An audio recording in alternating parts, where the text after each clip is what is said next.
What an incredible performance by New Zealand side. New Zealand की B team India I थी, New Zealand की B team आई थी। उसमें कोई केन विलियमसन नहीं था, कोई रचिन रविंद्र नहीं था, कोई मिचेल सैंटनर नहीं था, फिर भी उन्होंने इंडिया को 2-1 ये ओडीआई सीरीज हरा दिया है। What an incredible performance. Daryl Mitchell भाई इकलौता बंदा आउट ही नहीं हो रहा भाई पूरी सीरीज में। क्या उसने हर मैच में उसने रन बनाए भाई, क्या जबरदस्त परफॉर्मेंस दिया है। उन्होंने पूरी टीम को कैरी किया है एज अ सीनियर प्लेयर। उन्होंने भाई पूरी टीम का बोझ अपने कंधों पे उठाया, क्योंकि केन विलियमसन नहीं थे। एवरीबडी वाज थिंकिंग के ज्यादातर प्लेयर न्यूजीलैंड की मिस करे, this is going to be an easy win for India, 3-0 हम ये जीत जाएंगे series. But New Zealand being New Zealand यार, दे ऑलवेज ऑलवेज, जब भी आप उनको अंडर एस्टिमेट करते हो, they always and up surprising you. अब एक चीज है न्यूजीलैंड की टीम के बारे में कि जैसी भी टीम उनकी ऑन पेपर लगती है, उनकी ऑन पेपर अगर टीम वीक लग रही है ना, तो भी they end up performing way better than it.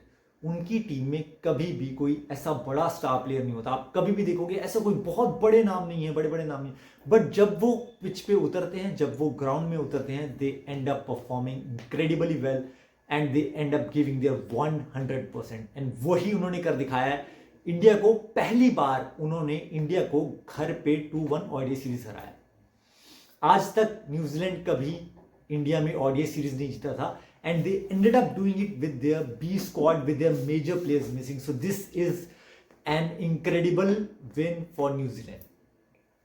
उसके बाद this brings me up to my next point, which is that कि इंडिया का जो परफॉर्मेंस है since last few years has been really inconsistent. जब से गौतम गंभीर इंडिया के कोच बने, इंडिया का परफॉर्मेंस एक सीरीज में अच्छा होता है, अगली सीरीज में हम हार जाते हैं। एक सीरीज में अच्छा करते हैं, फिर दूसरी सीरीज में गंदा करते हैं। This has been a pattern. 2024 में गौतम गंभीर कोच बने थे, उस साल इंडिया 3-0 श्रीलंका से व्हाइट वॉश हुआ ओडीआई में। उसके बाद हम चैंपियंस ट्रॉफी जीत गए। फिर उसके बाद हम न्यूजीलैंड से होम में टेस्ट सीरीज हार गए, व्हाइट वॉश हो गए होम में पहली बार टेस्ट में, ये ऐसा इंडिया के साथ। उसके बाद हम ऑस्ट्रेलिया से 3-1 बॉर्डर गवास्कर ट्रॉफी हार गए। बॉर्डर गवास्कर ट्रॉफी हम इतने साल से जीत रहे थे and we ended up losing it this time. 10 साल से हम जीत रहे थे and we ended up losing it.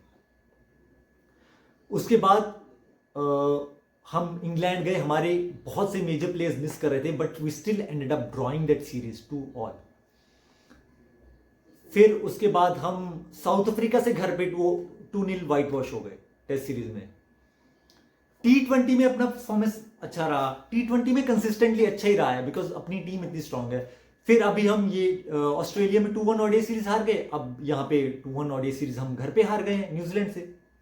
So this is a major concern कि टीम का performance has been very inconsistent. ये एक पैटर्न सा बनता जा रहा है कि हम एक सीरीज में अच्छा करते हैं, दूसरी सीरीज में हार जाते हैं। बारिंग T20 में हमारी टीम हमेशा ही अच्छा ही करती है, बिकॉज आई थिंक अपनी टीम इतनी स्ट्रांग हो चुकी है T20 में कि इतने कोई भी आता है वो परफॉर्म करता है। हमारे पास इतने अच्छे प्लेयर्स पड़े हैं T20 के, बट ओडीआई में और टेस्ट में this is a major concern and I think this needs to be looked into कि क्यों ऐसा बार बार हो रहा है, कि why do we end up performing so inconsistently, कि एक सीरीज में हम अच्छा कर रहे हैं, दूसरे में हम बिल्कुल ही खराब परफॉर्मेंस दे रहे हैं और हम ऐसे खराब रिकॉर्ड्स अपने नाम कर रहे हैं। सो this is very disappointing I think for India.